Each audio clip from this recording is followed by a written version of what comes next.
اتشرفت بيكوا والله. واحنا كمان اديني رقمك كده اسجله يا حاجه. 010 تمام 55. تمام، لحظه بقى اسجله. اتفضل. طنط ام نضاره سمراء اللي انا متقدم لبنتها اللي كانت لابسه طرحه زرقاء في المنوفيه الساعه 9 بالليل، باذن الله ان شاء الله تبقى حماتي. ممكن رقم حضرتك انت يا حاج؟ قوي اكتب 010 تمام 33. لحظه بس اسجله. اوكي. الحاجه ابو تيشيرت بسلسله جوز الحاجه ام نضاره اللي انا متقدم لبنتها اللي كانت لابسه طرحه زرقاء في المنوفيه الساعه 7 بالليل وباذن الله تبقى حماتي. ممكن رقمك انت بقى؟ 015. تمام.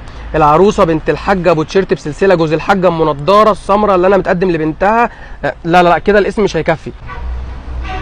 انت بتعمل ايه يا ابني انت؟ بصور العروس. انت تعبان يالا انت؟ بتصورها ليه يعني؟ اكيد مش هعرضها على اوليكس يعني. استغفر الله. ده عشان بس الاسم مش مكفي فهحط صورتها على رقمها عشان ابقى عارفها. طب انت خدت ارقامنا كلنا، ما تجيب رقمك انت بقى. حاضر يا اخو العروسه يا غالي، اكتب 010 7. تمام. اسمك محمد؟ ايوه. اسم امك ايه؟ مديحه. تمام. محمد ابن مديحه اللي متقدم لاختي. طب ما تحط صورتي اسهل. لا بلاش، اصل عندي صور بنات كتيره ممكن اتلخبط ما بينكم.